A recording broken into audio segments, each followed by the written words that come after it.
Hello,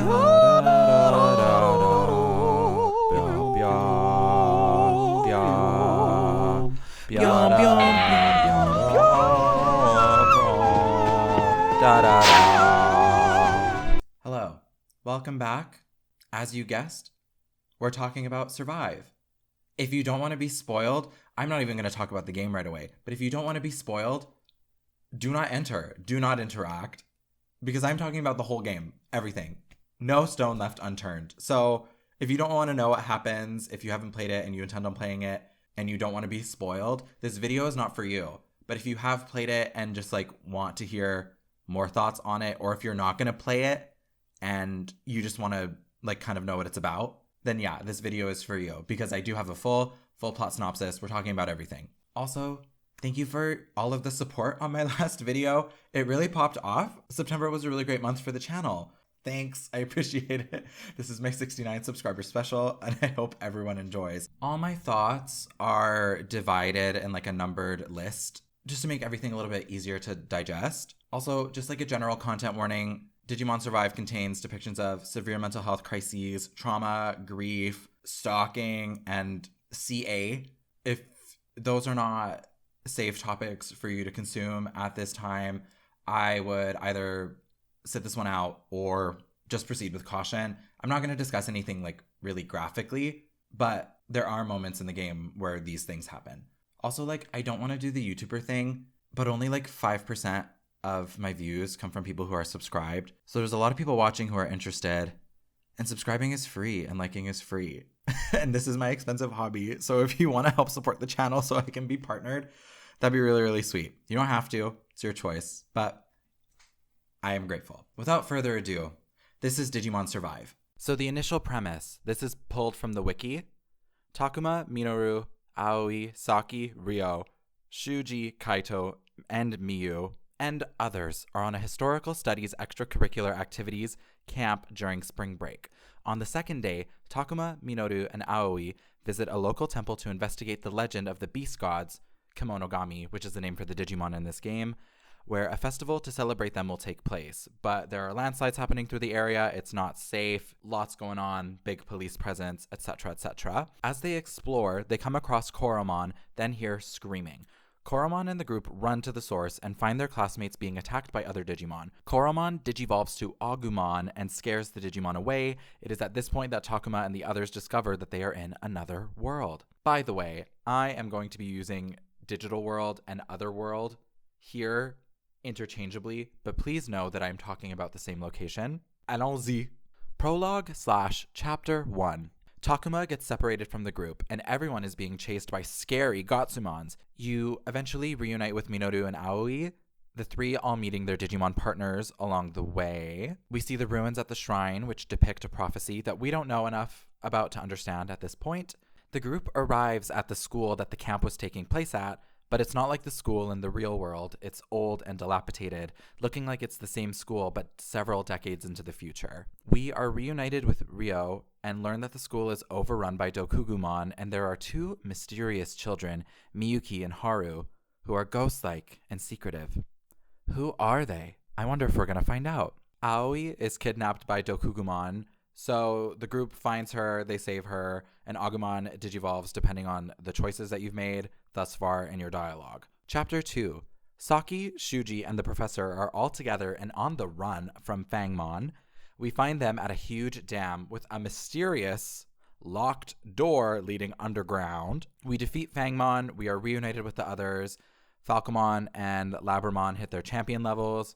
The professor, who has been teleported to this world with us, loves getting into physical altercations with the Digimon, but he's obviously bodied by this dog-wolf monster, and he's knocked off the dam. Whether or not he survives is deliberately left unclear. We then are introduced to the fog, which is this supernatural, ambiguous force that feeds on children in order to sustain the world and the environment. There's much to learn about Miss Fog. We don't know too much about what's going on with that yet, but answers for sure are coming.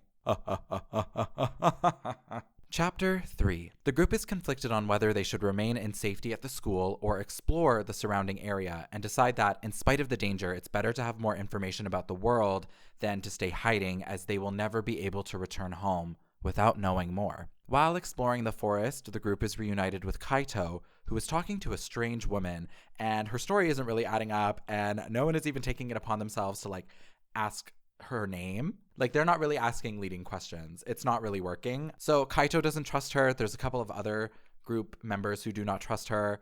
Also, Kaito is obsessed with finding Miyu. So everyone ignores judgment, and she offers to take the children. By she, I do mean this mysterious woman. She offers to take the children on a cable car tour to a cell phone tower where the group will have a better vantage point to survey the area and possibly restore their cell phone service. By the way, their phones are not working, but the camera can interact with the world for some reason. So they can take pictures and the world will change. This happened at the school. They took a picture and all of a sudden the school was covered in webs. Sometimes you can find items throughout the game using your camera. We're not in a digital world, but it's digitally influenced. This secret lady turns out to be evil. She's Arukenimon. And you know what? She intends on delivering the children to the master, the true villain behind this whole plot and this whole world's danger, including the fog, the need later for these Digimon to go snap up these children. The master is behind it all. Kaito and Takuma save the others and defeat Arukenimon, but she escapes. Get buckled up, because this will happen again multiple times in the narrative. We make it to the cell tower, and from the top, it's discovered that the changes in the landscape, because this digital world is slightly different from the human world that the kids know, the changes in the landscape aren't just limited to the school, and they're not just a result of the landslides. The group finds themselves on a small island, completely shocked that they're surrounded by water. At this point, they decide to head back to the school, but they are intercepted by Arukenimon again and Cyclonemon, but Arukenimon doesn't fight. She's kind of just manipulating Ryo's fragile mind. He's not handling this isekai world porting Spirited Away situation very well. He's seeing hallucinations of his mom. His mom is not alive. It's not great. Weirdly enough, here we do get the Saki champion evolution, even though Ryo naturally feels like he would be next in the lineup. We defeat Cyclonemon. I honestly don't remember. It's really unimportant, this fight. But in a hilarious scene that follows, Ryo falls off the bridge. But because of the medium, and by that I mean parts of this game are told visual novel style and parts of this game are told in the top-down strategy format. So this scene takes place not in visual novel mode. It takes place in this top-down strategy mode. So you can't really tell what's happening because the character models are so small and detail is quite limited. So during my first playthrough, I interpreted this as Haru pushing Ryo off the bridge, and I could not believe it. And then Haru just falls with him after, and it doesn't make any sense.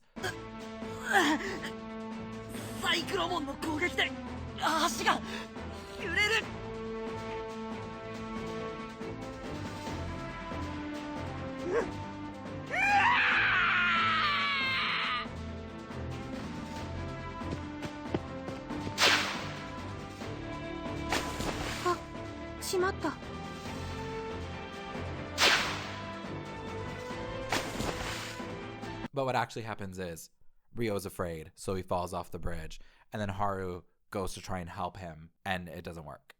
They fall off together.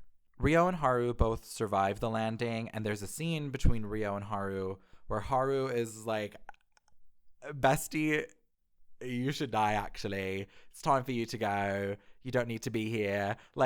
Haru is not very encouraging. The group arrives, they come down, they are like, Ryo, stop, don't go into the darkness. And Ryo gets absorbed by these shadow hands that emerge from the fog, and they snap him up and they kill him. And the whole group is like, wait, no, Ryo, please don't die, please don't, no.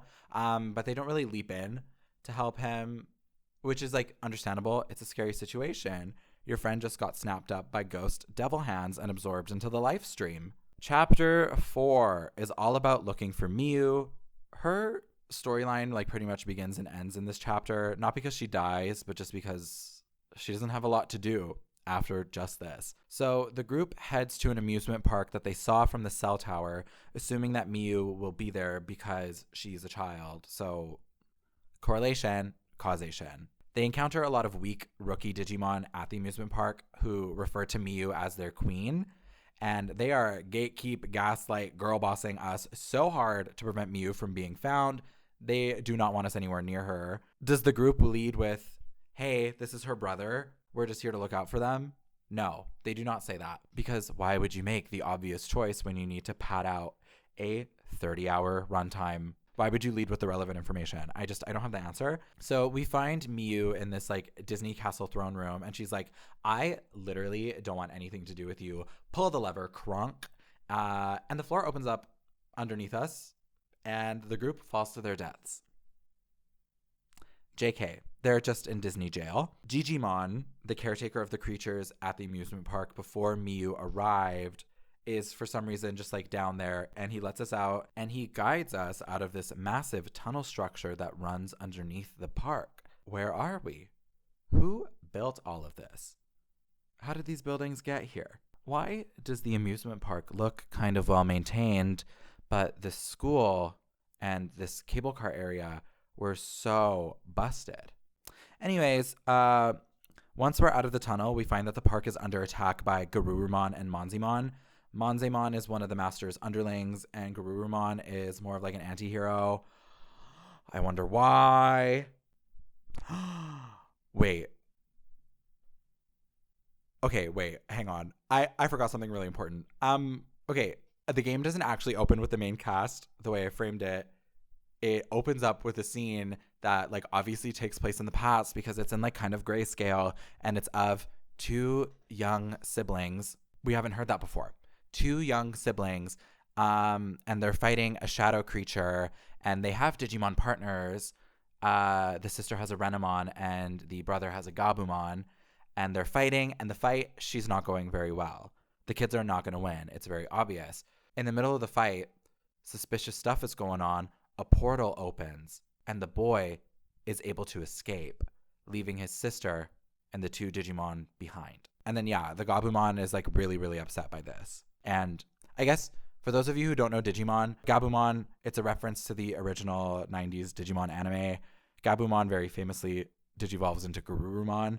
So they're the same character, and there's nothing that leads us to believe otherwise. Very important context. Back to chapter 4. So yeah, Miyu gets her champion evolution here. They beat the bad guys. Garurumon escapes because why would the villains die? Plot reasons, they need to stay alive. Miyu cries because everyone gets hurt, and she vows to do better. And the group heads back to the school after Digimon randomly has the key to the mysterious waterway that was dropped by one of the bad guys. I really thought that there was going to be like a greater mystery here and that Digimon knew more than he was letting on, but this is not the case. The key was just dropped. Chapter 5. The team finally makes it to the waterway, and everyone is relatively okay, like mentally, and they're in decent spirits, but Shuuji is ready to crack under the pressure of being a leader. He's the oldest in the group, so he feels a lot of responsibility and obligation as the oldest to keep everyone safe until help comes, even though help isn't coming. They don't know that, but how would help come? He's trying his best, but in doing so, he is actively making everything worse and a lot more stressful, and it's causing a lot of tension in the group. They head to the waterway, and of course, Miss Ma'am, Arukenimon, is there, and she's doing some more illusion stuff. How she has this ability, why some Digimon have the ability to create illusions, or like transform into human bodies or manipulate the minds of humans. That's a really excellent question. Thank you for your question. It is so important to ask questions. This segment is the most exhausting part of the game. I don't know. I vote that we abolish long, useless, underground segments of game. This one was really bad. The one that's in the Final Fantasy VII remake is really bad. It's like the worst part of the game. Has anyone ever liked an underground waterway section? Drop it in the comments because, you know what, I can think of 2 examples where it's done very unsuccessfully. So the area is huge. You're separated from everyone in the group. Like you basically just like click in a circle through like 4 different CG environments, like 4 different pictures. until you find everyone, and then you do the same thing. There's like an illusion Digimon thing happening where Arukenimon is like trying to trick the children and nab them up by showing them illusions of their Digimon partners being mean to them. So you have to go through and figure out like which one is not real. And then you have a bunch, like there's just so many unskippable battles here too. You kill a bunch of Seedramons. It just takes a really long time. There's also like a random side path that in my 4 playthroughs of this game, I don't think there was a way to like go through. You just couldn't. It was just like, wow, maybe we can visit this later, but there's more pressing things right now that need to be done. So yeah, like what's down that path? I don't know. Actually, if anybody does know, please tell me. I was so interested and I never got the answer and I haven't Googled it. Here we see Renamon again for the first time, but we don't get an interaction. We just see them kind of running away. I'll get more into this a little bit later, but Shuuji and Lotmon are not the best of friends. So Shuuji is being a lot. He's doing a little too much. And he's beating the shit out of this little rabbit. So Lotmon dark digivolves into Wendigomon and eats Shuuji. This is when I really got into this game. That might sound nuts. It's giving, I love true crime, but like honestly, the best part about this game was this moment. I just thought it was like really, really well done. I hate this chapter. And again, I'll get more into it later. I think this game narratively fails a lot of the dark themes that it was touting. I think it really needed an M rating in order to really take it there in a lot of spots. We end up at this like last fight. Shuuji has been munch, crunch, crunch. Silky Nutmeg Ganache is eating the lunch. He's done. We also get Takuma and Agumon's ultimate evolution scene. That one is narratively involved. Everyone else does not have a narrative ultimate or mega evolution. You have to unlock it via mechanics. We fight Mega Seedramon, and then we fight Arukenimon again, and we defeat Arukenimon again, but Arukenimon scurries away again, and they grab Miyuki, like all these Dokugumon snatch the little girl up, and that was their goal the whole time. Moving on to Chapter 6. The group makes it to the other side of the waterway and find themselves on another small island north of their home island. So now we have 2 islands. That's the geography, that's the space. The Lotmon Shuuji incident has really caused a lot of discord in the group, particularly between Minoru and Falcomon. The kids, they're finally starting to ask critical questions about what these creatures are and what they're capable of. You know, they're all quite confused because they just saw the power overtake another Digimon and kill their sworn partner. So they see this as a breach of trust. On the one hand, it kind of makes sense that this would be the gut reaction, but on the other hand, they really uncritically assume that all of their partner Digimon are suddenly bad, even though they've been protecting the kids this whole time. And like the Digimon literally need the kids to survive. They are inextricably like soul linked. They are bound to each other. So if the human dies, the Digimon dies. I haven't explicitly said it, but Ryo's Digimon partner Kunemon and Lotmon as Wendigomon both die with the death of their partners. They just disappear. So the Digimon literally need the humans. This is not the case for unpartnered Digimon, but once the soul link is there, like they literally need them. We don't know if the flip side is true, like if the Digimon dies, if the human dies too. We don't really know that. That's not explored, but it's a question I have. On this northern island, there's a neighborhood and a factory, and this neighborhood has a really specific apartment, and it's really specific for reasons. It has a picture of Haru and Miyuki in it. Fancy that. Isn't that nuts? That is so crazy. Anyways, the group is traveling through and they're coming across like big swaths of distortions, like really weird data. They're checking it out with their cameras to see what's going on. And basically, there's a bunch of mass killings of Digimon happening throughout the area, and specifically along their path to retrieve Miyuki. So Minoru and Falcomon, they squash their beef. The distrust narrative is over. They just like talk it out. We find Renamon wreaking havoc and beating the shit out of literally everyone, leaving a billion dead spiders in her wake. So that's like the cause of the distortions as well. She's on the slaughter. So we fight Arukenimon one more time. And we finally defeat her. We kill her. Just kidding. We don't. She's able to scurry away again. But this time, Piedmon shows up, and Piedmon, he's like the master's top dog. And they're, together in this organized crime of evil. Piedmon kills her, finally. We also get more Garurumon stuff in this chapter, but Garurumon is boring, and there's like a lot of wasted potential here, so I really don't care. Chapter 7. The group arrives at the factory. We've discovered that this is the home base for the big bads. There's another fight with Garurumon. Oh my gosh. R sounds, they're really hard for me. So this is a little bit difficult. Basically, Garurumon is the abandoned Gabumon from the game's opening scene, and he really resents his partner, Haru, for abandoning him so many years ago. But wait, Haru is right there. Who could have possibly abandoned this little jaded Garurumon back a billion years ago? Oh my god. It was intentionally the unnamed professor this whole time. The professor and Haru are the same person? Then who's the kid? Wait, it's the Renamon that we haven't seen the whole time. This Renamon has been attached to Miyuki at the hip for literally decades and disguised himself or herself.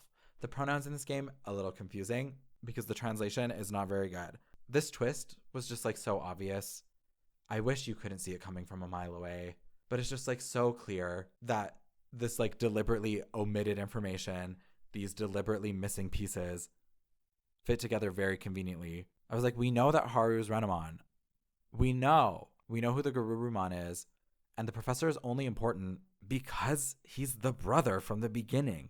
Anyways, Professor and Garuru, they figure out their issues, but like not totally. But Garurumon evolves and they beat Piedmon, but not actually. And the fog fills with factory and it's trying to swallow up Miyuki.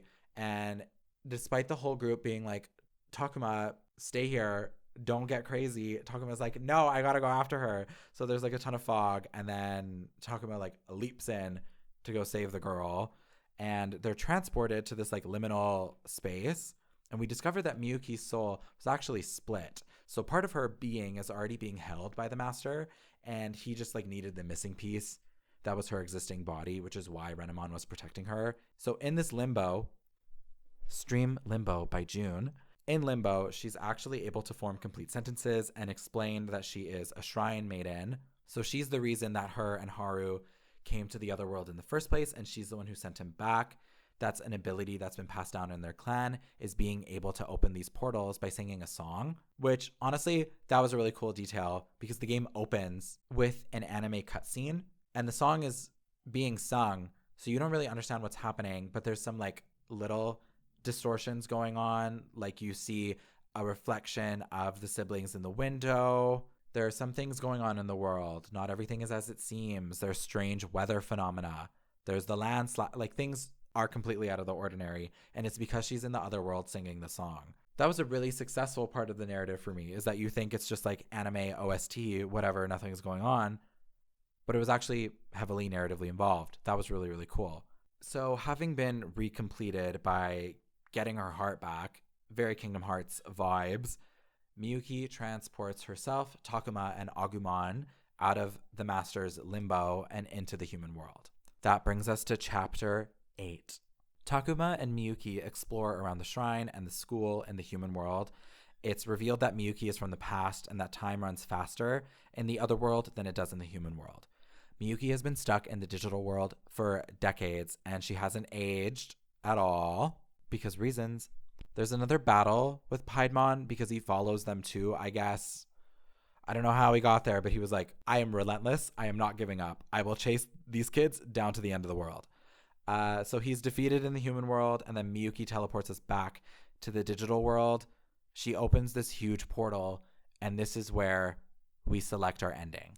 I will get into the individual endings in a different segment in this video. It's coming later, but it's because the endings are the same, but different.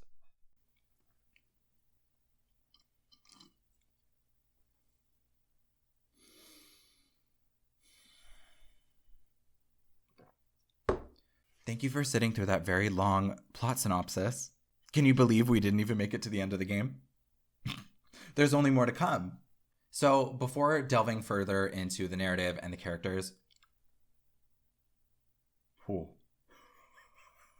my Google Doc just like refreshed on its own. I was a little nervous for a second because all the words just disappeared. That was a little nerve-wracking. I worked so hard on this script. Oh my god. Anyways, I wanted to just take a moment to talk about the gameplay of Survive. So this game, I guess a lot of people didn't get it. All the people who like review bombed this game to shit. Some people, I guess, weren't aware that this game was largely going to be a visual novel, but that's what it is. It's 70% visual novel, like 20% strategy game, 10% creature collector. And I feel like the developers and people who are giving interviews regarding this game were very clear that that's what it was going to be. But, am I surprised that people don't read? I work retail, so unfortunately, I'm not. So the visual novel elements of this game are pretty standard. Just talking, lots of dialogue. There are dialogue choices during certain interactions, and these dialogue choices pertain to two different background stat systems. So there's affinities and there's the karma system. The karma system is like Takuma's stat. So depending on what he chooses during certain moments, one of 3 karma points will be raised. So there's moral, wrathful, and harmony. And those are also like the 3 endings of the game as well, or like the 3 main endings that you can get on your first playthrough without it being a new game plus. So yeah, with these karma dialogue choices, the big thing that it impacts is the ending that you have unlocked come chapter 8. And it also influences the Digimon that you can recruit during free battles. Free battles are just exactly what they sound like. They're like skirmishes in Fire Emblem, where there are additional battles. You can do them to gain extra experience for your little Digimons. And that's also where the creature collection part comes in. So yeah, depending on your karma, you can talk to certain Digimon, and they're either going to be vaccine, which aligns with harmony, data, which aligns with moral, or virus, which aligns with wrathful. So if you have more points in any of those 3, you have a better chance of securing that Digimon. And then the last thing karma impacts is Agumon's Digivolution route. We have like the classic Greymon route. There's a Tuskmon route. That's his like bad one. It ends at Machine Dramon. And then there's a Data route, which ends at... It's a dinosaur Digimon with like bladed toes that are really long. Do you know Rexmon? That sounds right enough. Okay, and then the other sort of dialogue visual novel system we have are the affinities, and that's your social link support bond that you have with the other characters. Your biggest opportunity to raise this stat is during like exploration periods and free time. If you're planning on playing this game, and if you just like want some advice from someone who's gone through it, if you're following a guide, focus on Aoi. Like every opportunity you have to raise hers specifically, choose her, because she gets like such small affinity boosts every time you talk to her, whereas like Miyu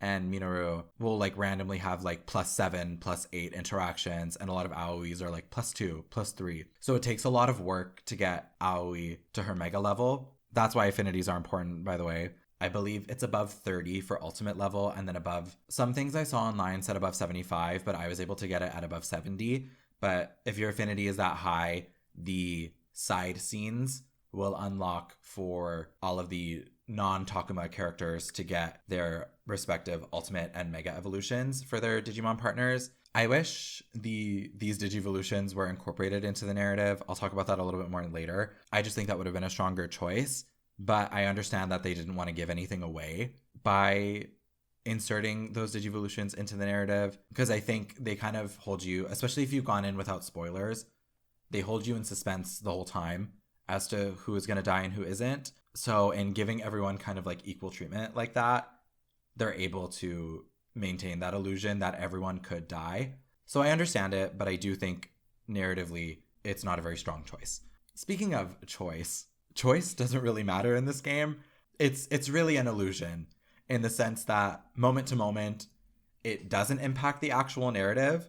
I played the game 4 times essentially, and I found that in seeing the outcomes from the various dialogue options, that there seems to be a right answer, and if you say like the wrong thing, a lot of the other characters will like chastise you for basically being stupid. I found a lot of the times that the moral choice, especially because the way that the choices are mapped out, like they're color coded when you select them, so you can tell which dialogue option is going to yield what karmic result. So I found that like the moral option often was met with a lot of praise and everyone agrees with you, which is like more consistent with Takuma's character being someone that everyone else can rely on because they really view him as a leader. But sometimes, especially like the wrathful choices, someone will chime in and be like, no, that's dumb. We're not doing that. Choosing a different option will change like the immediate like 3 to 5 lines, but after that the narrative course corrects. So if you're like replaying this game, it's a lot faster on a new game plus, just because if you're like on auto, you'll notice that there are very few scripting differences depending on what you choose, especially because it doesn't impact the narrative. So it's not like, oh, if I choose the wrathful option, this person is going to die right now. It just impacts the immediate dialogue and the immediate reaction, but there's no lasting consequences in making these choices. And I think in a choice-based game, that's really what you want. You want to see how your actions yield consequences and whether or not you made the right choice. But I find in this game, there is no right choice because there's just one path. You just have like little options on how you dance down it. I thought the strategy portion of this game was serviceable. It was fine. Personally, I prefer like a top-down square format. This game uses like you're looking at the cube in 3D from like the corner of the square. That it just doesn't sit right in my head. So that's like a personal bias more than anything. I wish that your Digimon could learn more than one ability, or they could maintain their abilities from their previous stages. Like, it's kind of annoying that Labramon at rookie level, her only ability is to heal, but then once you evolve them into Dobermon, you sacrifice that ability, so that character no longer has a built-in healing skill. You can use items to give the Digimon new moves, but they can only equip one item at a time, so you only have one more slot. So you can equip heal onto someone, and then that can be like a permanent thing if you don't change it. But I do wish they just kept the skills from their previous forms, just because then they'd be a lot more versatile. And I mean, there is something interesting about having to choose whether or not you want to have a stronger hitter versus like a weaker healer. I find that to be more of a limitation than like an interesting rule that you have to play around, especially because this game strategically isn't very hard. The thing that is challenging about it is that there's like random difficulty spikes throughout the game. So like the Piedmon map is like really, really hard. I had to replay it several times, and then I think at a certain point I just like gave up and switched the difficulty to very easy just because I wanted to see the remainder of the game. And then there's like another difficulty spike that happens during the endings where I think they're called the Kenzoku. They're like the master's blob enemies that he creates that aren't necessarily Digimon, but like same vibe. Those guys become like really, really strong and have like so much HP, and it's so difficult to damage them. So I think on my second playthrough, because your levels carry over and I think your items, so it's like you'll have like level 60 partner Digimon who are demolishing these maps, and they maintain their evolutions too. So you just have access to like Mega Digimon from the start. So a new playthrough is a lot easier, but I still found that in spite of having endgame level Digimon, I was still struggling on some of these late game maps in other playthroughs. Granted, am I a strategy game aficionado in the sense that I'm like tabulating numbers, thinking about the next move, elite trainer sniper? Like, I'm not that. So it could just be that I like don't care enough to understand the nuances of these systems. And then just from like a platform standpoint, I feel like no one wants to hear this, but I think this game would have worked really well on mobile. Like, I don't understand why it's a console game. This feels like it'd be like a really easy pick up and play a chapter of it on your phone and then like put it down. Also, like navigating the maps, I feel like would be a lot easier on a touch screen and just being able to like click tap and do whatever you need. On the one hand, I understand sort of paying like an $80 price tag. Granted, I felt that was a little expensive. This game will definitely go on sale and be like dirt cheap in 12 to 24 months. So if you don't want to pay $80 or like whatever full price games cost in whatever country you're in, it's $80 in Canada. Like, I understand wanting to pay a one-time fee, full price to license this game and play it versus whatever the mobile shenanigans would have been in like a service game format, because they would probably find ways to get your dollar, and they'd probably pad out the story to make it take much longer to get through everything. But I could see this game working really well in a mobile format, kind of how like they remastered The World Ends With You and the 999, like the Nonary game series. I just think like a retooling of this game for iOS would be great. And like I played Survive on the Switch. Probably a lot of people didn't explore this, but there are some touchscreen elements that are already programmed into the Switch version. So I just, thinking of the future of this title, I see it being on mobile in the future. One thing I did notice is this title suffers a lot from ludonarrative dissonance, which, if you don't know what that means, it basically is like when the narrative of a game and the mechanics of a game contradict each other, or there's tension, or there's philosophical differences between what each of them are saying. So some of the gameplay elements don't line up with the narrative. Like the fact that there is creature collecting at all is in stark contrast with something that the kids express worry about, which is, can we trust these monsters? And there's one early game moment where someone brings up, like, we should ask for help. There are these monsters everywhere. They obviously speak the same language as us. We could just ask them. And someone else is like, no, we can't do that. We don't know the dangers that are out there. We don't, like, to an extent, we know that this world is out to get us, so we can't do that. And the resolution is no. The resolution is no, we're not going to ask for help. And they don't revisit this conversation. But then you have this like creature collecting aspect on the side, which, like, I'm sure some strategy aficionado would be like, it's not necessary. You can beat this game without doing any creature collecting at all, just if the one Digimon who's assigned to a map is strong enough. There are some maps in this game where you don't have access to your full party. So you'll only have like one, maybe two partner Digimon available to you at that time. So that's when having these additional like free Digimon is really helpful. I'm sure someone is able to beat this game without using any recruitable Digimon, but I would say to like the average player, it's absolutely necessary to do that. Also, if you want to see Digimon that you really like I love the Gatomon line, I wanted an Angelomon. Like that's just something you're going to want to do. Also, there are no evolutions during visual novel style fights. So every time the Digimon are fighting, but it's not part of the tactics element, we just see rookie level Digimon like punching up at like champion, ultimate, mega Digimon who are obviously like way stronger than them. So the narrative doesn't acknowledge that they can evolve. Like, why is it that they're fighting Piedmon and then like Agumon tries to like punch him in the face? Like the last chapter was so hard. We know he can beat us. So what's going on there? Like, why aren't you evolving? You have an ultimate level that you can shoot up to. What's the issue? Also, like, they don't step in a lot of the right moments. Like, someone will get hurt. The professor gets thrown off a bridge. And, like, yeah, maybe Falcomon wouldn't be able to, like, fly fast enough. But at least, like, try. Like, you have these sentient, godlike beings who can become stronger godlike beings. And you're not going to like make an effort. Like there's a few narrative moments that I'll get into later where I'm like, why didn't anyone do anything?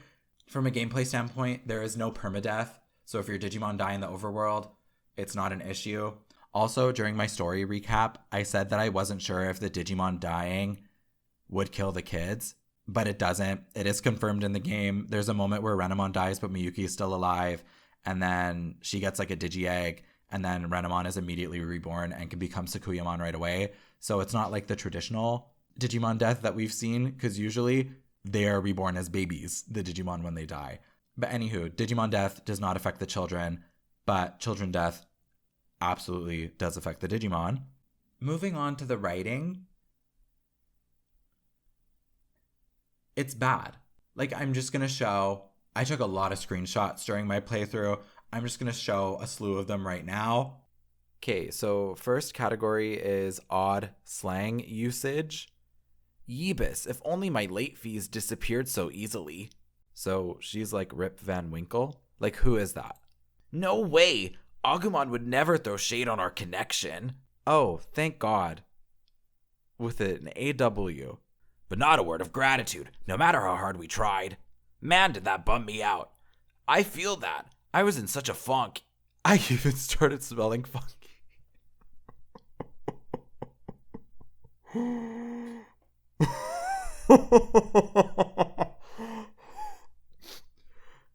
I can't do it. These guys sound like a couple of office workers sent to lick stamps in the basement. Like what metaphor? What 2020 Gen Z teenager is saying that? It's not really about whether I hate him or not. Besides, even Rio has his good points. I'm joking. Rio's one of us, after all. You sure are nice, though. Even Rio has his good points, huh? I don't feel like I was being especially nice. Besides, Rio does have his good points. You're right. I think so, too. These lines just have inherent structural issues. Like, I'm pretty sure Miyu is not supposed to be responding to herself in the highlighted line. I'm 99% sure it is supposed to be Takuma. Here, Patamon is nowhere to be seen. They only refer to the Biyomon in this moment as Patamon. And the classic, the infamous, Takuma's portrait and name are not shown for this line. Incredible. Simply outstanding. Do you see what I mean? I just found that there was a lot of moments throughout the game where someone would say something and it would really give me pause, which is not something you want from your experience. Because you don't want to be like, wait, what did they say? Hang on. Like the amount of times I opened the log to be like, I just really need to affirm that with my own eyes. I just need to see it one more time.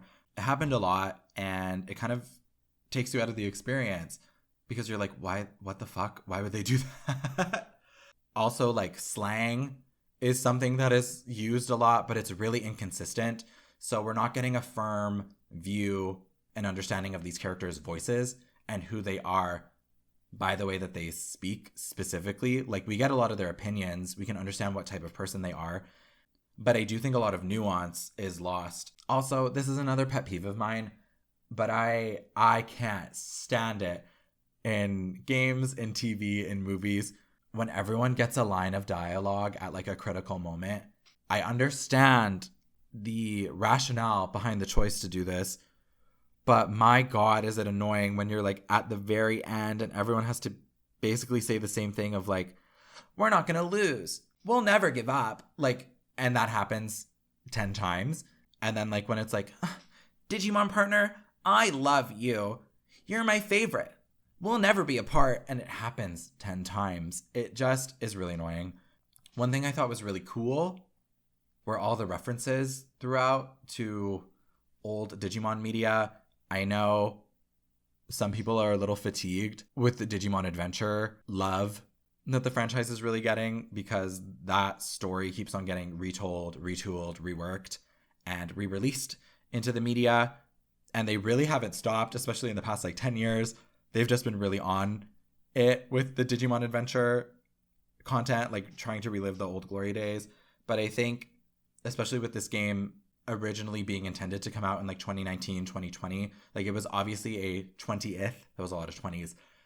It was an anniversary game. So I understand the send up to Digimon Adventure that this was intended to be. Like the fact that the kids are on an island, the fact that there's like weird weather phenomena happening in their world before they get like ported over, the fact that they're at a camp, the fact that the main character has an Agumon, Arukenimon as like a villain who transforms into a human. It's obviously a reference to Digimon 02. I don't think Digimon makes his first appearance in the anime until Tamers, but there's also a lot of Tamers references throughout the game. Digimon, the Sovereigns are really important. The fact that one of the characters has a Lotmon, the fact that there's an amusement park is an adventure reference, the fact that there's a daycare is an adventure reference, the fact that there's 8 Digidestined is an adventure reference. Pretty much all of them except for Rio are modeled after one of the original 8 kids. Rio doesn't really have an archetype, but I think that role is fulfilled by Miyuki because she's like the Kari of the group. It's time to talk about the characters. Finally, I know. Thank you for being here. Do you need some water? Do you need a snack? It's important to get up and walk around every now and again. Okay, so we're going to start off with our 2 leads. These characters make it to the end and do not die no matter what. So we have Takuma.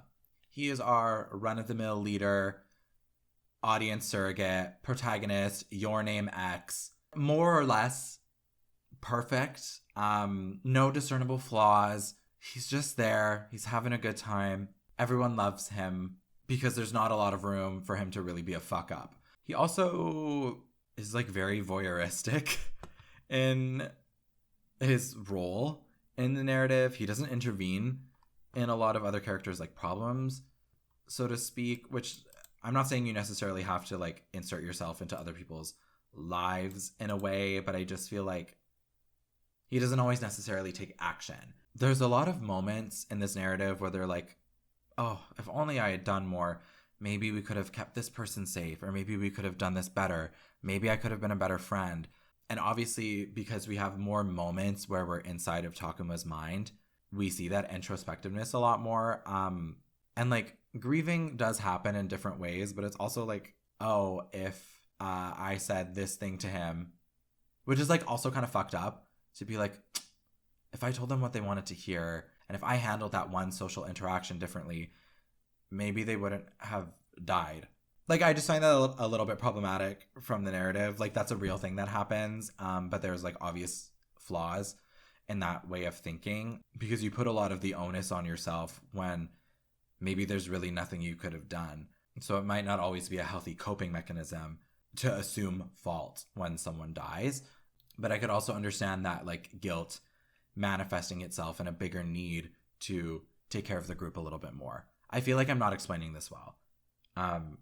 Agumon is just there to be his silly, goofy companion. He's really loyal. He's a little bit dumb, but he's just around just to be bright and comical. The Digimon partners, in a lot of ways, are used as devices more so than characters in order to invoke growth in the children. But because like Takuma has no flaws, Agumon is just having a laugh.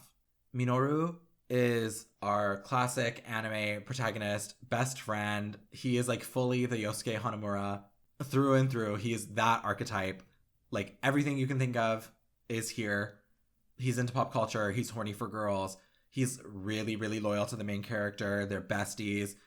And he's the immature comic relief. And his biggest flaw, like besides using humor to deflect at kind of inappropriate moments, is that he's a coward. I suppose in some ways his fear and his doubt like don't really go away, and they are things he just like pushes through, but we don't get a moment where he is like really centralized by the story and has like a big breakthrough moment where he decides to be better than he was before. Like there's no growth moment with Minoru, and this happens with the other characters as well, but I think Minoru has the biggest, most glaring missed opportunity to have one of these moments, especially because he doesn't die. So in chapter 6, as I mentioned before, there's a lot of tension between the humans and their Digimon partners, and it mostly stems from Shuuji's death.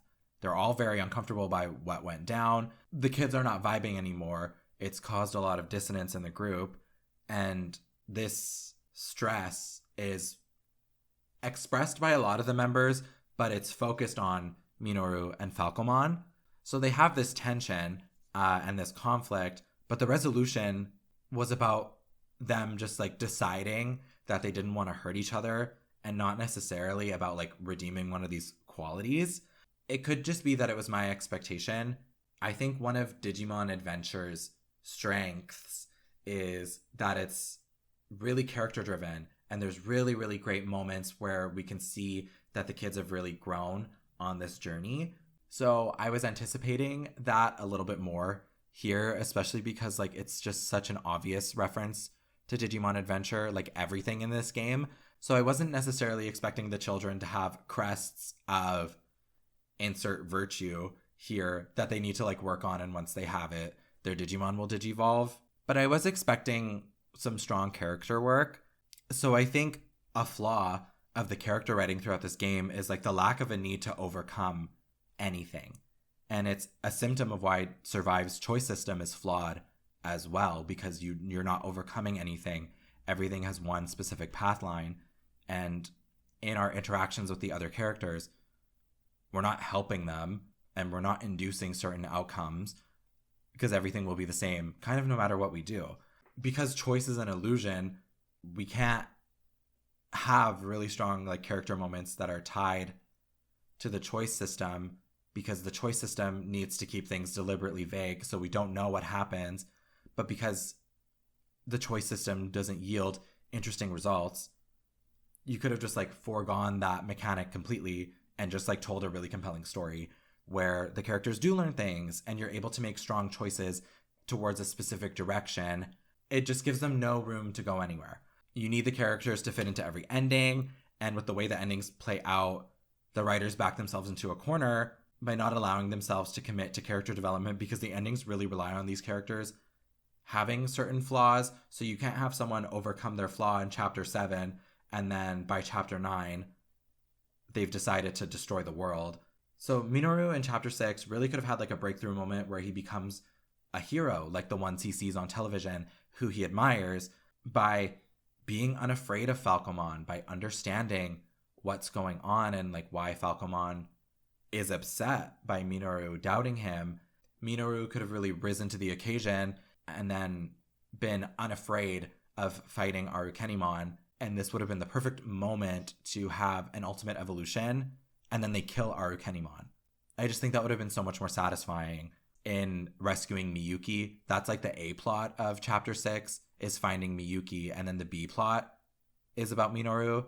So maybe let's try and make the B plot satisfy the A plot instead of just like having Piedmon appear from a portal of darkness like he's from Organization 13 and just like killing Arukenimon because she sucks. Like that's really what happens.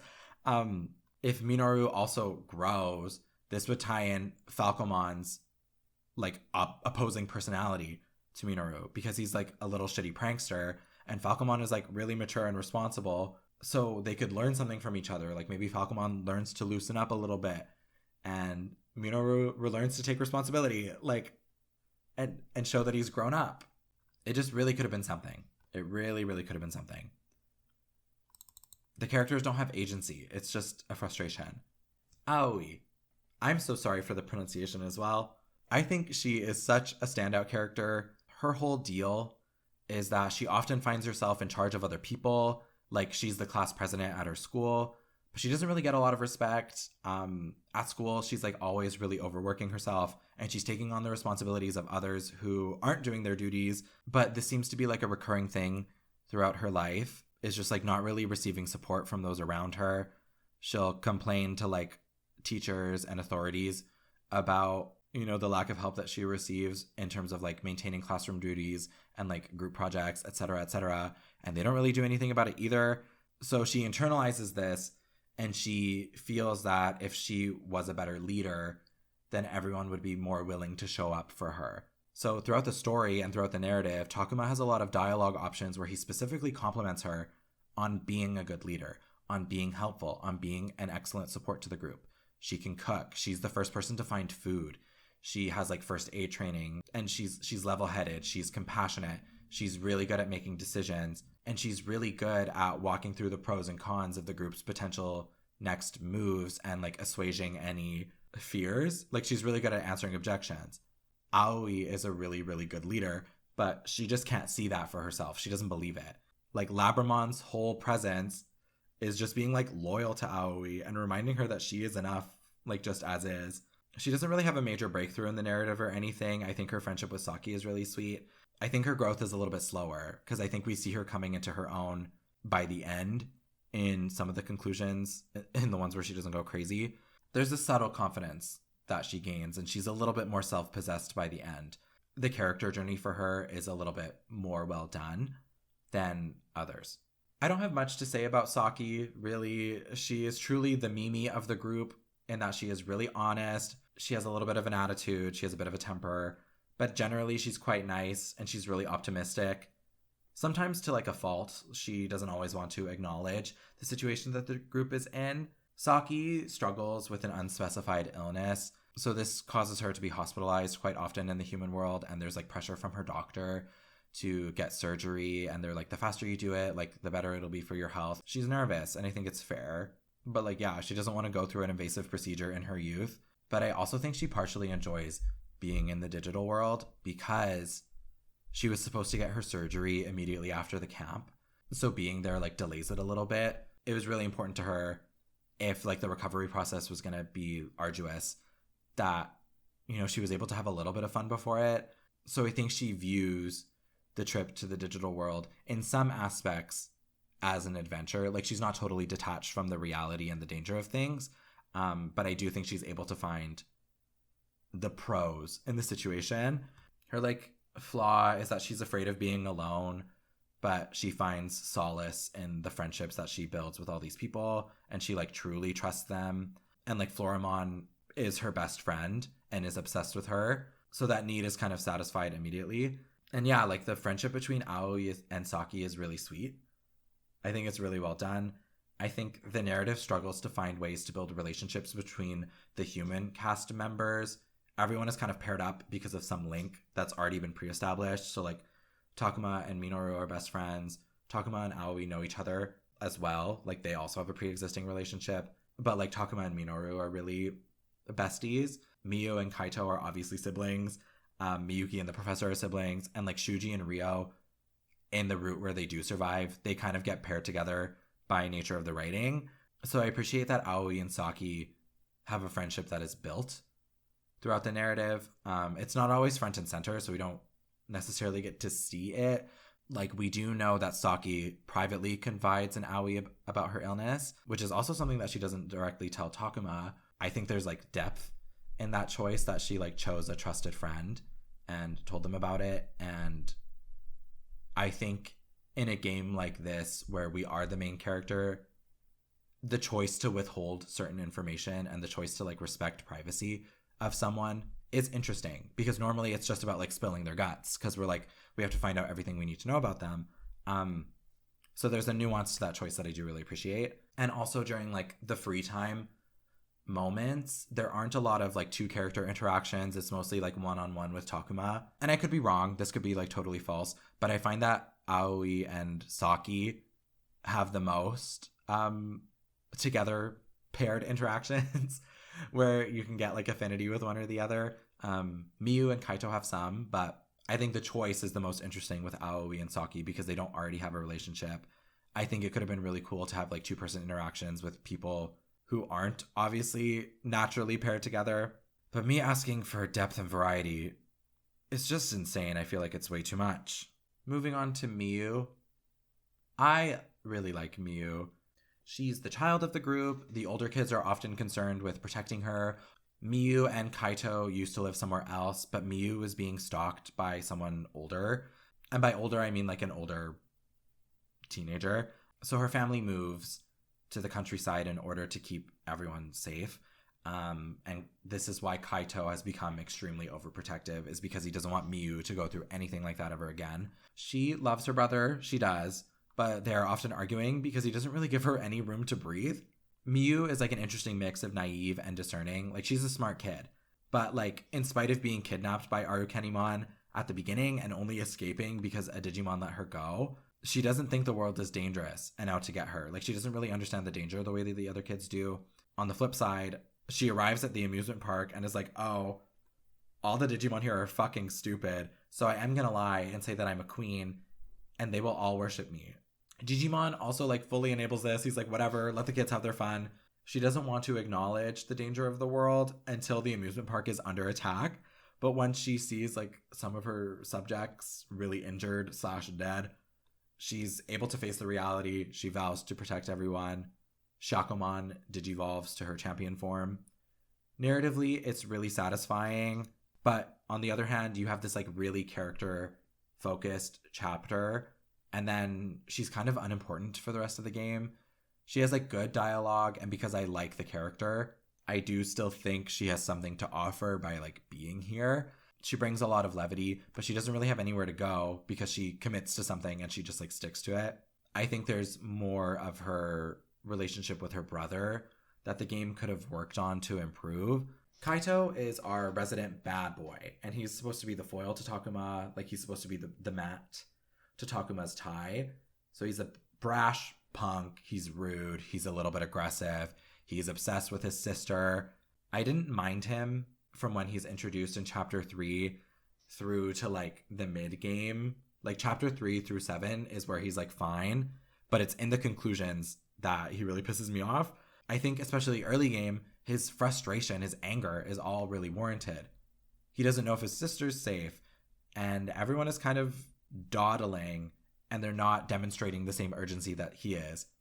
So it's understandable that he would get frustrated with the group. He would get frustrated with them for like trusting Arukenimon and being stupid. He would get frustrated with them for not like being up and awake and ready at an appropriate hour and eating soon enough so that they can go on their journey immediately. Like, I think these things all very warranted. But then it gets really fucking annoying because he does not change at all throughout the whole game with Miyu, in spite of her constantly asking him to trust her and give her space and let her breathe.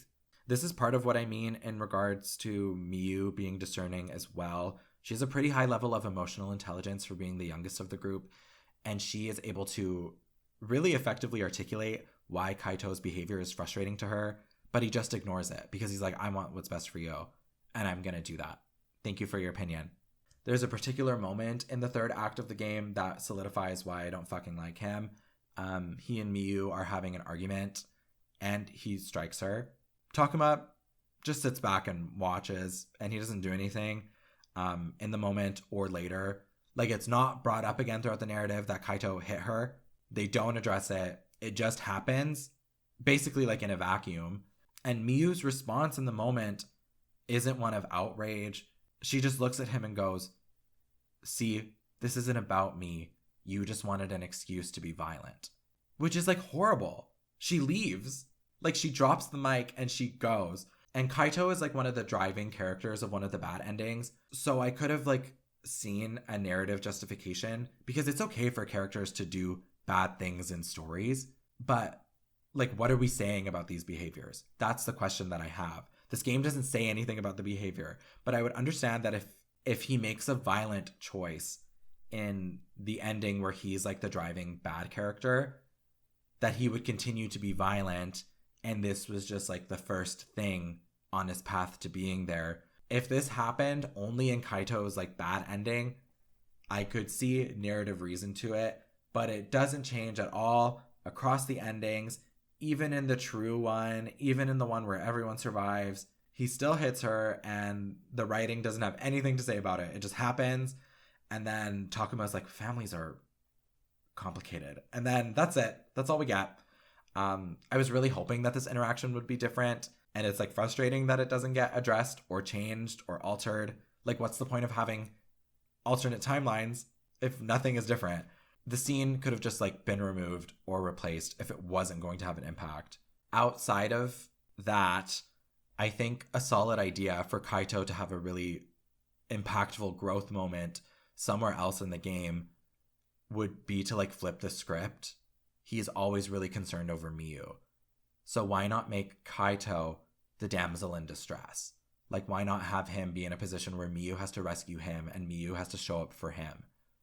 I think that could have been a really, really strong choice to make him trust her and make him see her as more than just this like thing that he needs to protect at all costs. Like, he's pretty shitty to her throughout the game in terms of like really, really not trusting her and really not demonstrating that she's capable.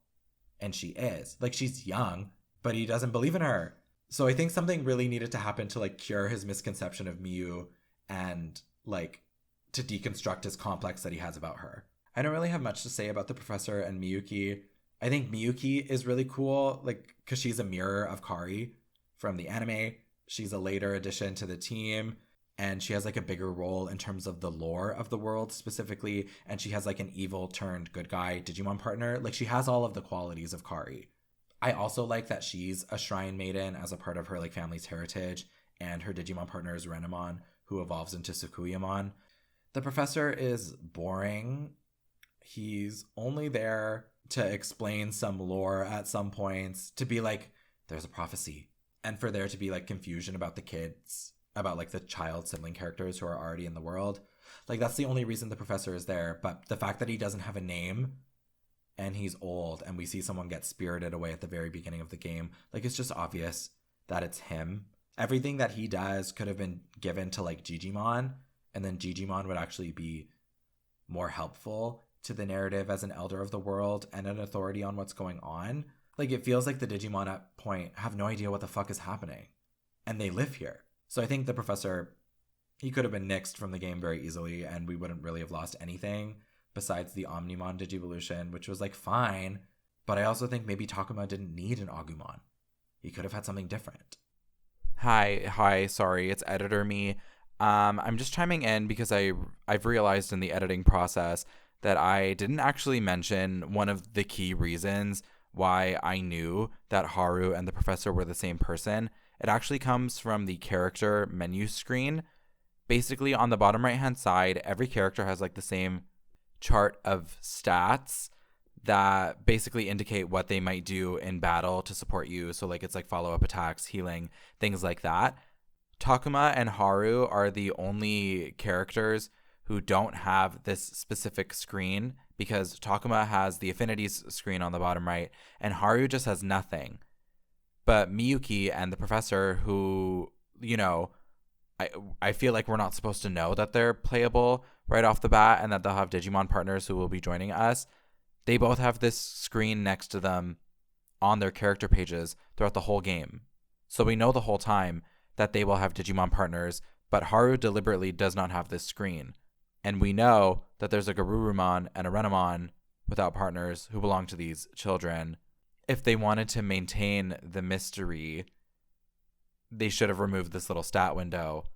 Ryo at the beginning is absolutely terrified and totally hopeless. That's his whole deal. He's just like a shrieking, screaming, wailing person. And he's like very fatalistic. He's like, we are going to die here. What is the point? That's his whole narrative. And I had a feeling that his character journey would go from being insufferable to being one of the best characters. And my intuition was exactly on the money, because he's so annoying at the beginning, and then in the path where he does live, he's great.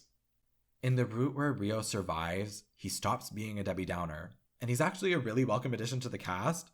They add a lot of dialogue for him in the true route, and in spite of still being like a troublemaker, he actually emerges as a leader and another person in the group who is dependable in terms of decision making, and they can rely on him to a degree. Really great stuff. Really, really great stuff. Moving on to Shuuji. Shuuji has daddy issues and brother issues, but mostly daddy issues. He is the daddy issues to Ryo's mommy issues. Basically, his dad thinks he's incompetent and his brother is like the golden child, so Shuuji always feels the need to prove that he is enough, that he is strong, that he is not weak, that he is competent, that he is smart, that he is capable. He's one of like the camp counselor people when the kids go on this like weekend camping trip, and he's also the oldest of the group, so when everyone gets lost in the other world, he does assume a leadership position because he feels obligated to do it, and he really bears the weight of the situation that they're in. Like, he's not really clued into the fact that they are in another world, and that within reason, like, help probably isn't going to come. But yeah, he really feels this pressure, and he puts it on himself to be the leader, to protect everyone, to keep everyone safe. But he's really shown to lack important qualities of a leader. He's irrational, he's short-tempered, he's not compassionate, and he like really refuses to give up control or let anyone else help him. So it's just not working. The group is like constantly disagreeing with him or undermining him. They're nervous around him. They feel like they're always walking on eggshells. Like, he creates like a really toxic environment. And it all has to do with like toxic masculinity that's learned from his father. And he behaves this way the most severely towards Lopmon. Lopmon is who he's the harshest with. There's a contradiction here to how Shuuji views the Digimon, because on one hand, he like genuinely thinks that they're monsters and he worries that they're dangerous. So he's always yelling at Lopmon. But on the other hand, he also views them as tools and is like frustrated that Lopmon is weak. and he's frustrated that Lopmon can't digivolve and protect them the way that the other Digimon can. He definitely projects onto Lopmon and sees all of his weaknesses in Lopmon, so that's also why he treats him like shit.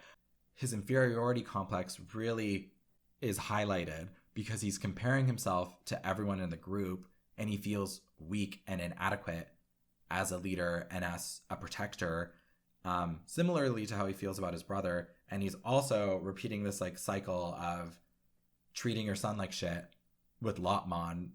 There's not a lot of like commentary in this game about like societal pressures, I would say.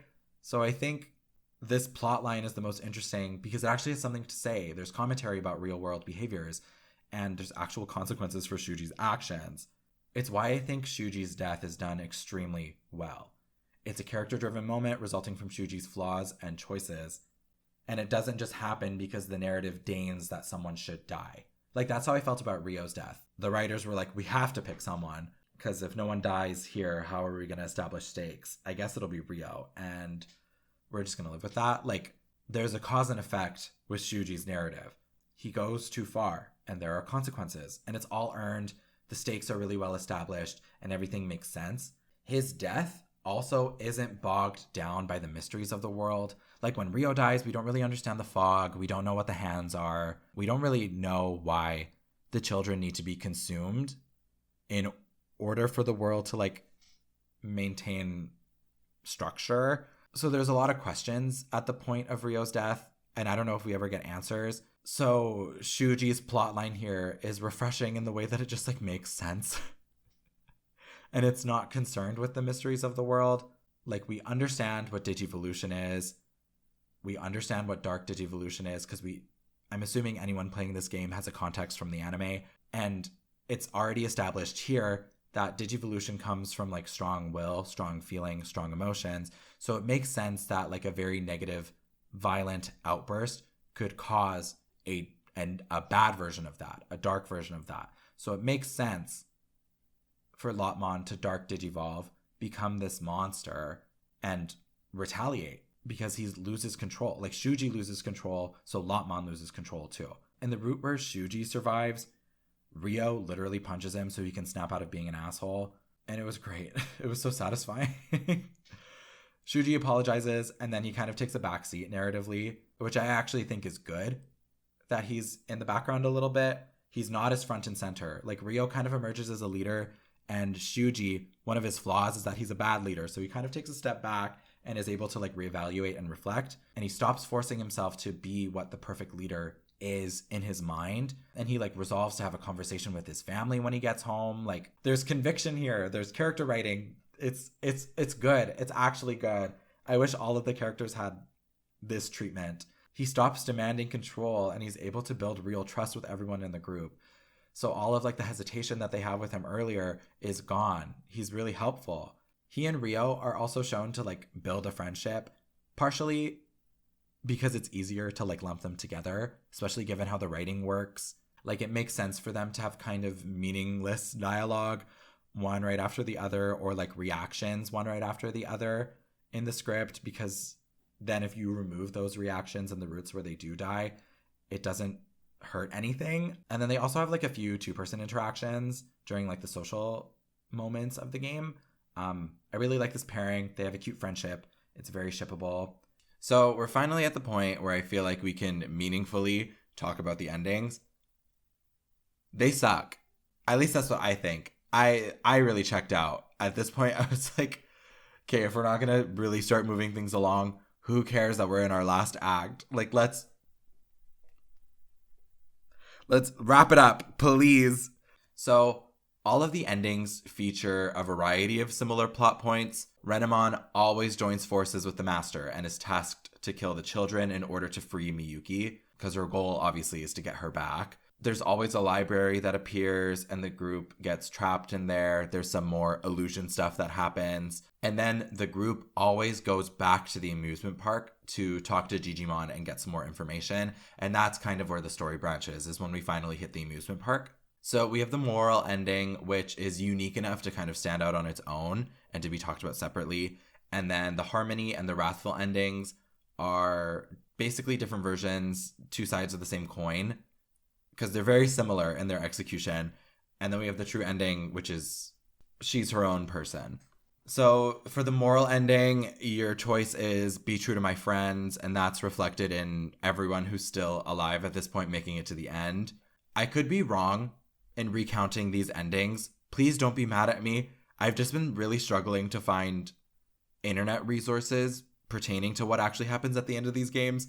Like no one's typed it out. Granted, that's no one's job to do it for free for me, but I'm just doing this completely based off of my memory. And so far, most of like the reporting websites don't have articles yet up that outline the exact events of each ending. So if I get specifics wrong, like and subscribe. I don't know what to tell you. In this ending, no more human friends die. I think all of the Digimon survive. You defeat the master, you save Miyuki, everyone goes home, the worlds stay separate. But there's a vow to return, to come back and to see your friends again. It's actually quite sweet, I think. This ending is a little bit more Professor and Miyuki focused too. So we get like a nice scene with them at the end where they're just like talking like normal and they're catching up, and you can tell that they've begun to live a life together again, which is really, really sweet. And they're just like happy to look towards the future. This is also the first and I think the only time the actual word Digimon is used in the entire game, because they're alluding to the fact that this digital connection that mattered when they were in the other world, especially like with their phone cameras and how like texts got jumbled up so they were unreadable, and how their cameras like were able to interact with the world when they took pictures. It's tying back that digital connection to the mythology. And yeah, they insinuate that there's going to be some sort of digital link to the other world and that the kids will be reunited with their partners someday. I think this ending is actually really effective. It's my favorite one of the four. I also appreciate that this ending detail harkens back to the gameplay experience and how, in this particular instance, the gameplay does impact the narrative because of the interactions that the technology has with the other world. Narratively, it's also quite satisfying that the game starts off looking at these two siblings and then we end with them. I know I said I don't like the professor character, but I'm not going to sit here and act like this ending wasn't done well. In the harmony ending, Miyu dies a sudden and tragic death at the amusement park, and Kaito goes off the rails. I think her death was executed really, really poorly. She literally gets like yanked away suddenly. No one really knows what's going on, but everyone's there. Just like no one does anything to intervene. Something I really don't like in storytelling is random acts of violence, depending on how they're done. Because often they don't do much to support your actual storytelling. Because like, I know a lot of people use plot armor as like as a dig and as a detractor, but to an extent, plot armor matters so that your characters still have somewhere to go and your narrative actually says something. It's commenting on something.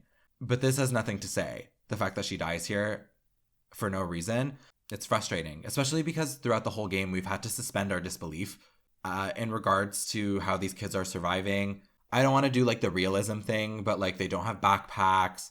It's rare that they're like, I could really use a snack. Man, I'm hungry. Like, there's not a lot of dialogue that's like that. They seem well looked after, or at the very least, they're taking care of themselves well enough that maybe they aren't really stressed about food or water, but we don't really see that. The cast also spends the entire game really worried about whether or not they'll be killed by the wilderness, but every death in this game comes from a supernatural force.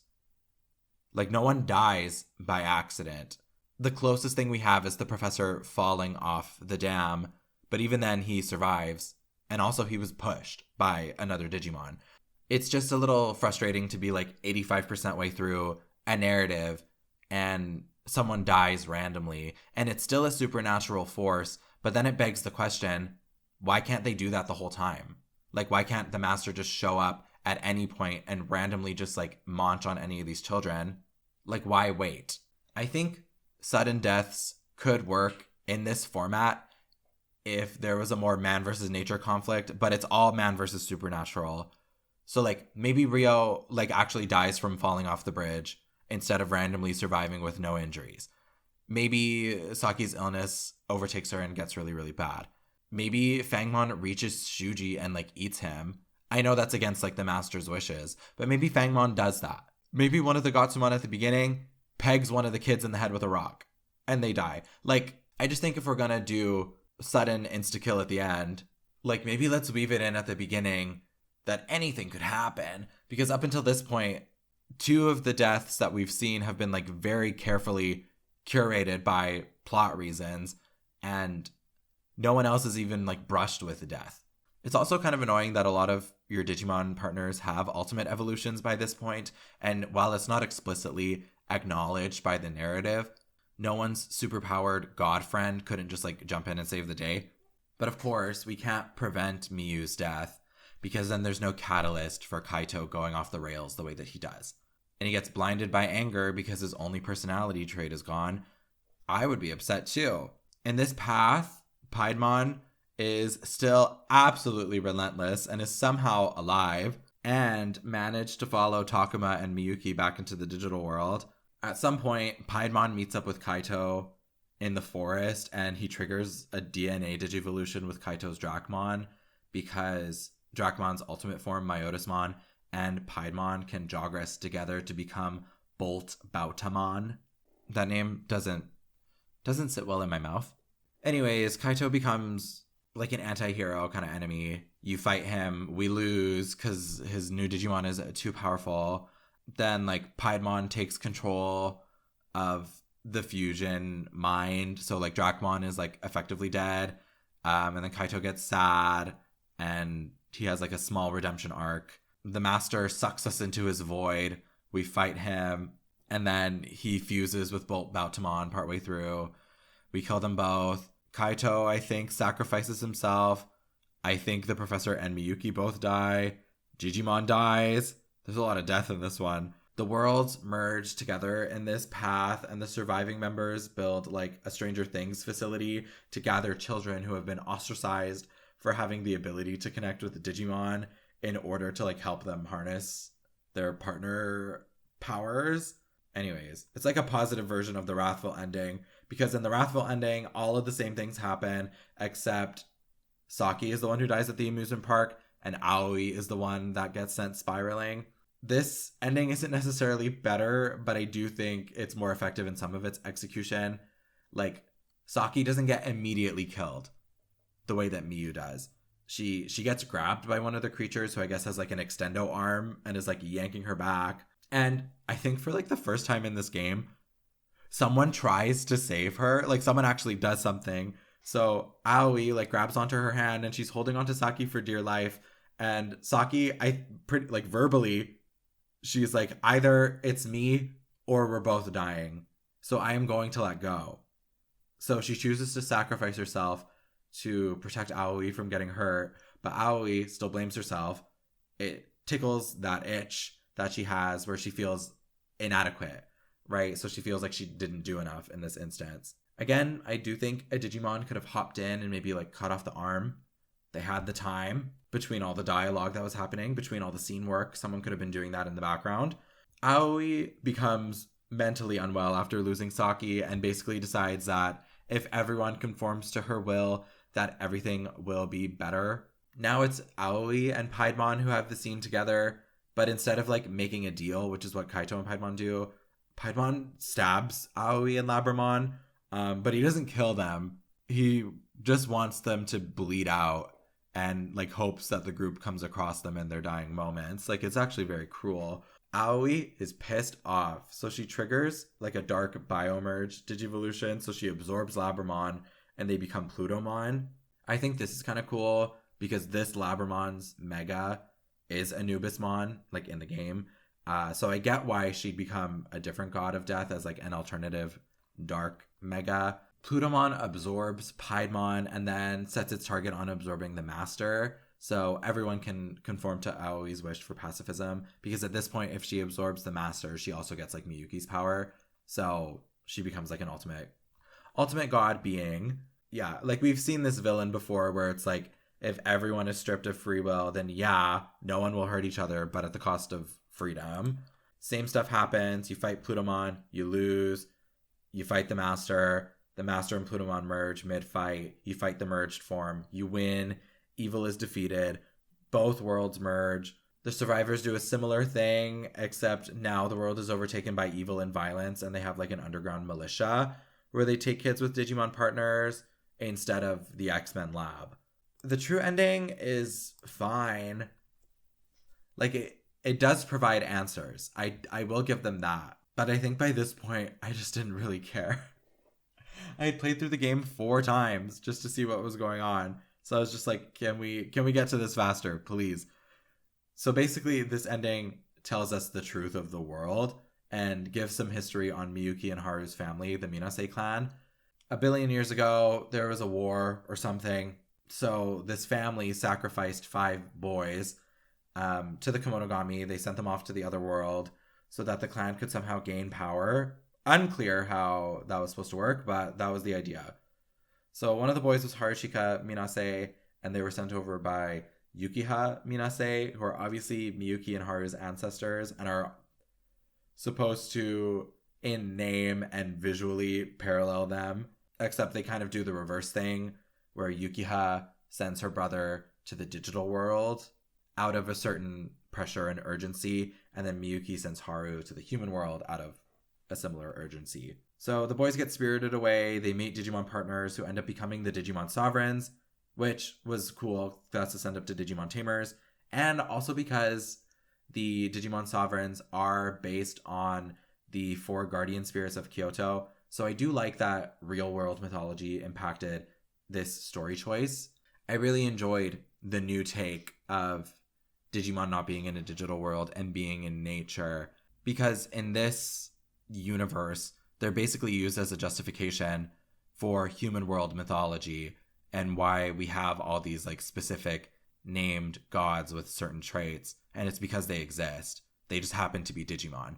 So Haruchika gets upset that they were sent away, and he swears revenge on the clan, and he becomes overtaken with darkness and this desire to kill, so that causes his partner Digimon to become the Master, and they like merge together. So the Master is a fusion of a Digimon and a human, but also this Digimon is like a leader of gods. So very, very powerful. Again, it's unclear as to why the Master specifically has sway in the world. I think that's something that they could have explored. So the other 4 boys use their respective Digimon Sovereigns to build a seal to keep the Master suppressed. Because obviously they want to prevent him from destroying everything because they're still of sound mind. So in this ending, the group realizes that the Master's actual goal is using Miyuki to try and break the seals so that he can free himself and actually go to the other world. Possessing Miyuki is like a 2 birds, 1 stone situation. And this also justifies why the Master was present in certain spots in the narrative. The group kind of acknowledges that it doesn't always necessarily feel like the Master wants to kill them specifically. And so there's payoff in this route because the Master, yes, wants to kill them, but his true goal is killing the Digimon Sovereigns.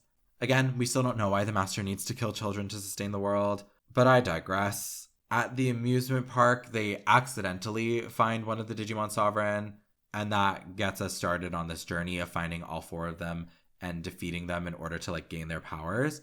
So yeah, we do this not only to like prove the group's might, but also to receive the blessing of these 4 boys that died forever ago, because they really offered their lives and their afterlives in service of keeping the human world safe. They really passed the torch, like literally and figuratively, because your Digimon do get the ability to evolve into the Digimon Sovereigns. Like there's only 4 Digivolutions to go around, so it's only 4 of the characters who get access to those, but I thought that was an interesting touch. Anyways, after defeating all of them, we go to defeat the Master. We defeat like a dark Huanglongmon.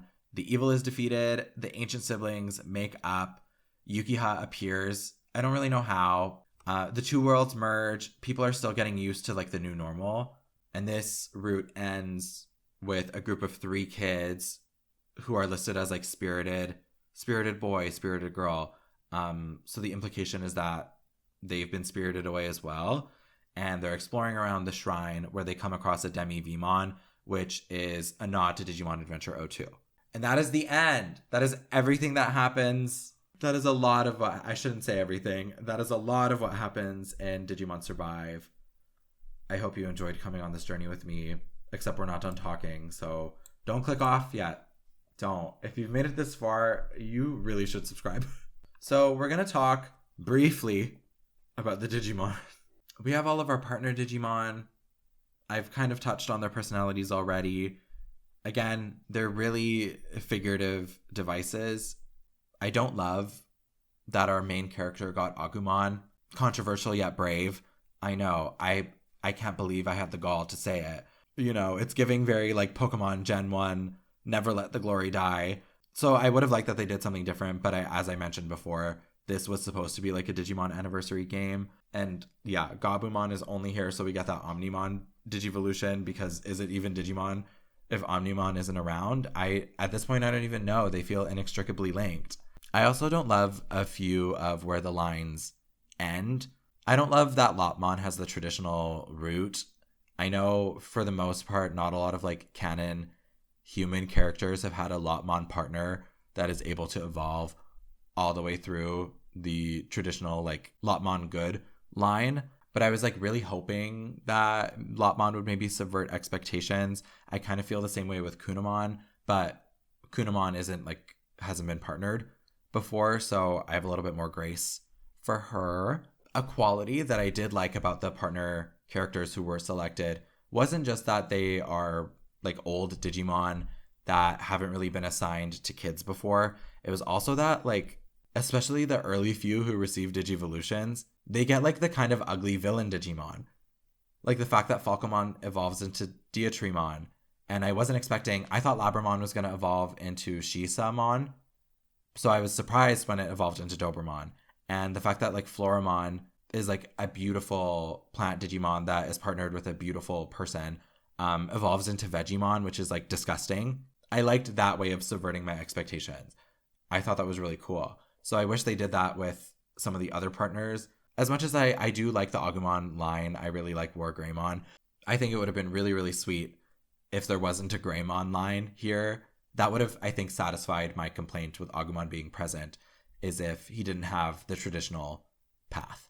Oh, and the fact that like Shakomon evolves into Shalmon, which is like the first villain in episode 1 of Digimon Adventure, I just really appreciated that. I think it's a mistake that the evolution lines aren't guaranteed throughout the game, again, because it gives your characters nowhere to go. These growth moments become dubiously canon because they do have little vignette scenes in the side chapters where their Digimon do evolve. But as a writer, you can't really commit to that choice because you can't allow choices that are made in small side stories to impact your main line if you're not writing the game to suit that. So it's not as if like Minoru achieves Mega Evolution off in the distance somewhere else, and then all of a sudden he becomes like a much stronger leader and has different dialogue options based on that. That is not the case. So yeah, it's frustrating that certain characters have to take a back seat because they are given nowhere to go. Like Takuma always has somewhere to go because he's the main character. He has to make it to the end. Besides our audience surrogate, I feel like the only characters where Survive takes big swings are with Aoi and Kaito, and it's because they become villains and they're forced into that role by the narrative. So again, like even in that instance, choice doesn't really matter. It's not like if you have good dialogue options with them, they don't dark digivolve. Again, I think they could have just foregone the entire choice system and just told like a really strong story. Also, I kind of touched on this in talking about the last ending, but I think since Digimon are creatures that are technically tied to the human world's mythology, I think it would have been really cool if all of the megas for each of our Digimon partners had a very specific mythological inspiration. Like I love that Beelzemon and Cherubimon are both biblical references. I love that Sarasmon is obviously a Roman god reference, and Anubismon is an Egyptian god. So I just wish all the other characters had a very specific mythological mega reference. This next section isn't really organized by a single unified thought. I've just called it untapped potential. One thing that I found frustrating was a lack of willingness to follow through on the mysteries. Why these 8 children? What is the prophecy? How are these children specifically connected to it? Why are they the chosen? If they're the chosen children, why do only 4 of them become sovereigns? Why do all 8 of them need to survive in order to achieve this specific true ending? In what way is the digital world collapsing? Did it used to be like a whole world? Like, did their globe match ours in terms of scope?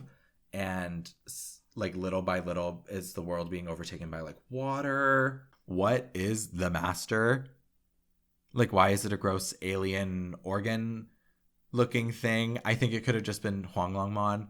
Where did the library come from, and why did it appear at that specific moment? I know it has to do with our characters' memories, but it appears in every single route. And my initial interpretation was that the library appeared because someone was killed. So a new location was manifested in the world as a result of them being consumed. But that is not true. Something that I found a little confusing, and this could just be like a translation error or like a localization error, was the way that the partner Digimon were branded as traitors by Garurumon specifically. I think the reason for this is that just like Garurumon hates humans, so he's upset that these 8 have all linked themselves to people. But in the use of the word traitor specifically coming from the bad guy, it made it feel like there was maybe going to be some payoff somewhere else in the story where the Digimon could be bad. Because I guess they're just like traitors to the culture, traitors to the cause of eating kids. I don't know. But yeah, it just kind of sows a seed that their intentions might not be all that they seem. I was sitting in that tension for a lot of the game, thinking that like maybe something could go south. And then you have this chapter where the Digimon and the humans suddenly don't trust each other. Maybe something could have happened there. I don't necessarily know why Renamon had to hide as Haru. I know they justify it as a means to bring Miyuki some comfort. I guess like Miyuki did face a certain trauma, but I think Renamon primarily becomes Haru for the sake of like trying to dupe the audience. And if that was the intention, they didn't do a very good job. Okay, sorry, editor me hopping in here again. Why did Haru and Miyuki have to be scary demon ghost children at the beginning? I thought the horror implementation was actually really strong and effective at the beginning, but they completely forego that throughout the rest of the game. And I thought, especially leading with that in your first chapter, you really had something going for you, and they just let that go. Another example of wasted potential. I thought survive would have to do more with actual survival in the elements against the harsh world with a lack of resources. I really thought that was part of this game's intention, was to tell a new Digimon story where like realism is the focus.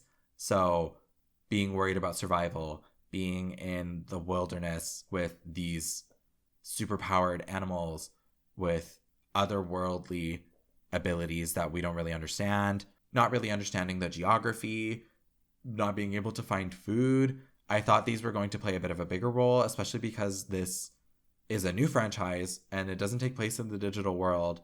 So why not play in that playground? I think it's a waste of this title's subversion, because Digimon Survive isn't about survival. Like, it is in the normal sense where no one wants to die, but I just think it wastes the premise and the setting and is unable to explore the complexities of what they established. I also thought, this is more me like going on a bit of a tangent, I thought it'd be really cool if this took some like Madoka inspired elements. Like, the whole time, especially because Garurumon dubbed these partner Digimon as traitors, I was like really interested in the idea that some of the Digimon are using these human partners as like energy batteries. Like, it reminded me a lot of Madoka, especially because the Digimon partners, there's a lot of times where they just like run off, where they're unseen. We don't know where they've gone. And then they go somewhere and they have a conversation and they come back They like don't tell us what it was about. They act like nothing's up, but that's the truth. We are to take that at face value. It could have been another way to subvert expectations, because oftentimes the partner Digimon aren't necessarily agents in the story with their own personal motivations beyond being helpful to their partners. So I think it could have been really cool if they all had this like personal motivation, and this motivation could be well intentioned. Like maybe they want to defeat the master, but secretly they know they're trying to like push these kids to make themselves stronger. This just would have been something completely new that the franchise hasn't explored yet. I also think the use of branching paths fails in its execution. In a game where choice matters, I do appreciate it if there's a degree of nuance to those choices. Like maybe you have different endings that are harder to quantify than just by adding points to a background system that unlocks your ending choice at the end. Like I wouldn't mind if like maybe some choices on the narrative would lead to death and then you course correct kind of back onto the same plot line. Like that's fine. I don't need 80 different playthroughs of Digimon Survive, but I do think the choice mechanic was wasted, and maybe they could have just told one story. I think this game maybe could have been an anime. Like maybe in lieu of branching paths, like perhaps like a Bravely Default, Tomura Akemi, ReZero time loop thing could have worked well here. The way that they do it in any of those franchises with the resets, just maybe it could have added some more complexity to the narrative. But I also think that this game really struggled to get released. As we all know, it got delayed a lot of times. There was like no media about it. So yeah, maybe what I'm proposing was just a bit too ambitious for this project. And the reason why it's quite rudimentary is just because this game was put together on a tight budget and almost got canceled, and it switched developers, and Bandai didn't want to pay for it. Like it shows. It shows that this was a tumultuous process for the people who had to make it. Thank you for making it to the end of this video with me. In conclusion, we are lucky to have this game at all. It's like an essay that you pulled an all-nighter to write that is due in the morning. It works, but you know, it's not revolutionizing the field, at least not in the way that I was really hoping for. I think if you've sat through this entire video, you might think that I believe that this game is not good and that it's not worth playing. I do think there's a lot of good in here, but I just felt like passionate about where it was flawed, and that's why I wanted to make a video about it. And it's not because I think this game is like garbage and deserves to be torn apart in like a hit piece. If you like this video, feel free to like and subscribe. The numbers are really helpful. It gives me a lot of motivation. I think it's really, really kind when anybody does it. I'm excited to keep making content for this channel. If you liked this format, I know this video is going to be really, really long. If you enjoyed the format, if you want some more long form content from me, if you want to hear me talk about more like visual novel style games, I have some videos that I've just shelved because I didn't think anyone would want to watch them and I didn't think I'd have anything to say. But now that I've made this, I have a better understanding of how to like format a video like this. Yeah, like if you want to hear me talk about Danganronpa, leave it in the comments below and I will make it happen because I have those videos ready. I just haven't filmed them. Thank you for watching. Goodbye. We're done. We're done. Go home. Go home, you guys. We're done. Stop. You guys can clock out for the day, okay? We're done. You're done your shift. Thank you. Thank you so much for sticking around. Goodbye.